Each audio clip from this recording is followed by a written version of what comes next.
Hi everyone, so welcome back to my channel. So my name is Manpreet and I'm on a mission to help ACC students pass their ACC exams with flying colors. So from today I will be starting a series of videos that will help ACC students get the tips and techniques to pass their specific ACC exams, and from today I will be starting making videos on each subject of ACCA. Today I will focus on SBL, that's Strategic Business Leader exam, which is one of the most challenging exams for some students. I have received so many messages over LinkedIn where students have been asking me what were the tips and techniques that I used to score a good mark in SBL exam.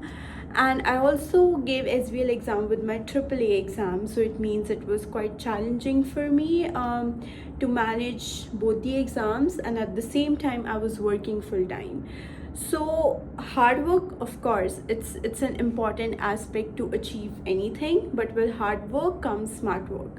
So few things to keep in mind, and the first thing is that for SBL there's a common myth. Students always try to cram the models and they look for an opportunity where they can fit the model into the answer, which is not 100% correct. So when I sat for SBL in 2022, we didn't have any pre-seen materials, and at that point it was very clear to me that SBL exam can come from any industry. The case study can relate to any industry, any business. So I had to be mentally prepared. Of course, when you don't have any idea about what industry your case is gonna come, you would of course not be able to cram the industry knowledge in your 2 or 3 months of your preparation for the exam, right? So you should have an attitude of a problem solver. So whenever you are sitting for the SBL exam, attitude matters the most. Consider yourself as the senior management who is helping your own business, your own company to achieve desired goal, right? It's, of course, models which are there in your SBL study texts are important, and it helps you to come to a good conclusion, to good decision. However, it's not the end of the world. It's not something that you have to use only. As far as I remember, I think I would have used just a basic model that was maybe SWOT or PESTEL in my exam, and that's very generic model. Other than that, I was not thinking while I was writing my exam, I was not thinking that I have to look for a model which would fit in this answer.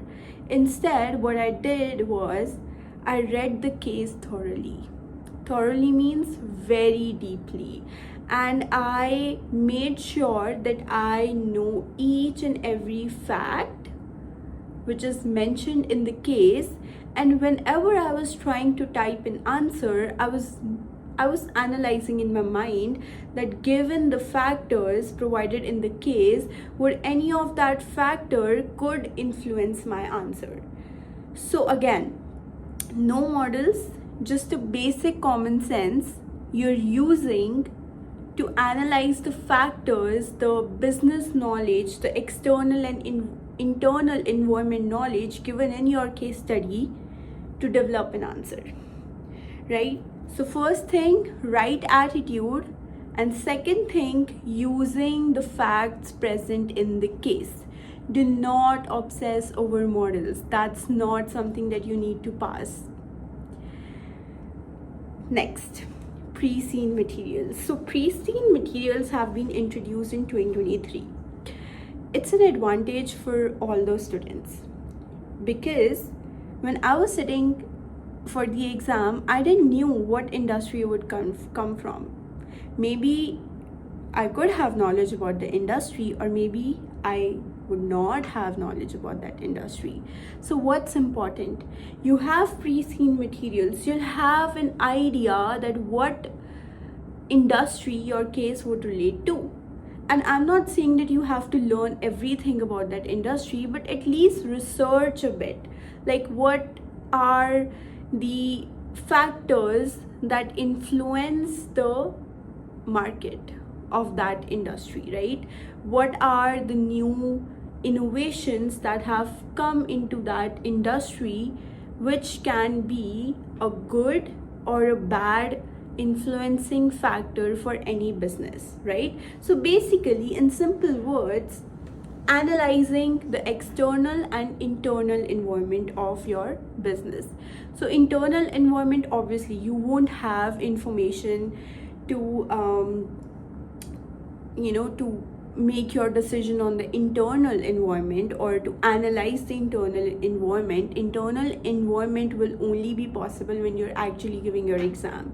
However, for external environment, of course, you can analyze what are the good factors, what are the bad factors, how would it affect your business, your profitability, your goodwill in the society, your reputation, your marketing, and all of the factors. You can do that. So pre-seen materials are really good advantage for everybody. So make sure that you utilize that. Okay, and the next, I've said this before, but again, when you're writing the answer, don't just give your opinion like, okay, I think this should be the most relevant strategy for this entity to achieve. No. Whenever you're framing an answer, professionalism is important. So think you're doing a job, you're working in a corporate, and someone asks you something. You won't just say, okay, I think this should be what it is. However, you would always try and explain that, okay, in informal way, you can say, okay, I think this is correct because these are the factors which could influence it, right? In case study, the best approach while you're writing an answer is to always identify the problem first.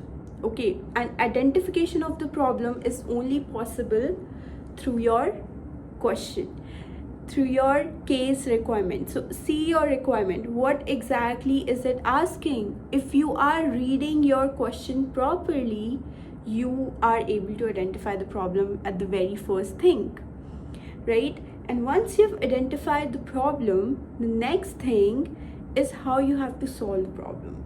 So guys, when I was studying in my 11th standard, I was studying at one of the coaching institutes, and my tutor told me that if you read the question properly, you can always come up with the solution. Not easily, but there's always a way to solution in the question itself. So read the question thoroughly and understand what exactly it is asking.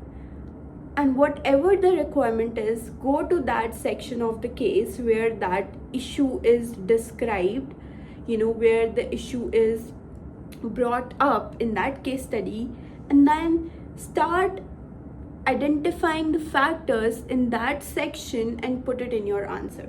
That as it is mentioned in the case study, this is going wrong, this is going good, this good thing can influence in this way, this bad thing can influence in this way. Just make sure that you are telling the examiner through your answer that you know what the business is all about, right? You know what is mentioned in the case study, and to develop an answer, you have analyzed all the factors which are already mentioned in the case study, and then you're concluding it. So when you're ever framing your answer, identify the problem, explain how the problem can be resolved, put different alternatives that can be used. Each alternative can have a summary of goods and bads, what are the pros and cons of going in this way or that way, and then in the end write your conclusion. So that is the best approach that you can use for your case writing. And when you're using a proper format, your answer is clearly structured, you have a very clear written answer that if anyone is reading it, he or she is able to understand what exactly you are trying to say. So if that you are doing correctly, your all other professional skills which are evaluated in SBL will be marked accordingly, right? So business acumen or professional language, communication, all of these things will be appropriately marked if you are thinking like you are the manager or CEO of that company. If business acumen, having the business knowledge, right? If you're looking at the different factors and you're putting that in your answer, you're showing that skill. If you are writing clearly in a proper format, in a formal way, of course you're showing that you're a professional and you're showing that you have good communication skills. So you don't have to worry so much about that. Instead, you have to worry about how well you can solve that problem and how well you can communicate that problem, provided you are providing a detailed explanation of why are you thinking this is the correct way or this is not the correct way, right? And the last thing, but it's definitely not the least, SBL exam is very lengthy, right? It is one of the the lengthiest exam from all the ACCA papers. So you should practice time management, right? It is always suggested in ACCA information provided by ACCA that you should have 1.8 mark per minute. Definitely you should do that. For that, for time management, just practice writing at least 2 mocks, not a lot, 2 mocks, and just see how you're doing it. Are you able to manage well or are you not able to manage well? So if in 2 mocks you can manage your time well, that's good. If not, then do 3 or 4 mocks so that you're good with it. You have an experience. Okay, if I have to sit for 4 hours straight, what I'm gonna do? How I'm gonna manage my time? So that's very important. And the last thing, and again not the least, believe in your preparation, believe in yourself. So SBL is an exam. Even if you have not crammed those modules, your big huge study text, still you can pass with a good score, provided you're using all of the tips that I have mentioned above, right? So just make sure that when you walk into the exam, you're not thinking as an ACCA student, you're thinking as someone who is the CEO of the company. Believe in yourself, believe that you're in a right fit, in a right role, that you can answer those questions. Even if you don't know any theoretical knowledge, do it on your common sense. Use the information given in the case study and just write it. Okay, believe in yourself, write with the confidence, and you will definitely pass your exam, right? So I hope the tips and techniques that I provided you are good, are helpful. And one more thing I forgot to mention, always whenever we are writing formally, I don't prefer using like 0.1 dot this sentence, 2 dot this sentence. Always write in short paragraphs, like a paragraph for like 3 or 4 lines, 3 or 4 sentences, and then it looks good, right? It looks nice when someone is seeing that. Instead, you can use bullet points, headings, bold for maybe for headings of okay, what you're gonna write down, right? You can use that bullet points for like each bullet point for each topic that you're going to discuss. But when you're explaining it, when you're considering the pros and cons, when you are analyzing the environment, I would always prefer writing in short paragraphs, and that way it's easy for someone to read and understand what you have written in a paragraph for like 3 or 4 lines and what's in the next paragraph, what's in the next paragraph, right? And don't repeat whatever you're writing, please.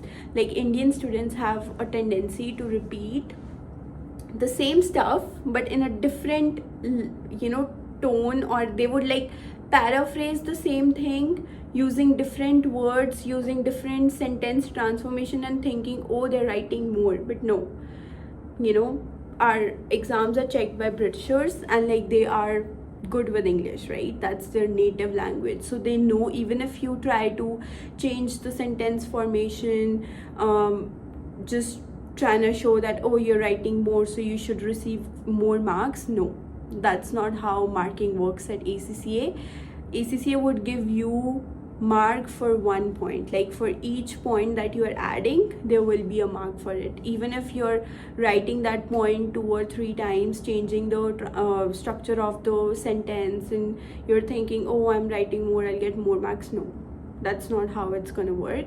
So just be precise, be short, not short, explain well, but do not repeat what you're writing. That's my main goal, because if you're repeating what you've already written, then it's also time wastage for you, because maybe in the end you realize something, oh, you should have added this point as well, but because you wasted your time in writing so much, you might not be able to add the additional points, and that's what losing mark is, right? So I hope all the tips and techniques were really helpful for all of you, and if there's anything else you would like to know, just let me know. Write in the comment section, or there's also LinkedIn profile linked to this video, so just you can always message me on LinkedIn if there's anything I can help you out with. And thank you so much for watching this video. I hope you liked it, and if you like it, please share with your fellow ACCA peers who are trying to pass your ACCA exams, and I hope I will be coming again with such more helpful videos. So thank you so much, and bye. See you again.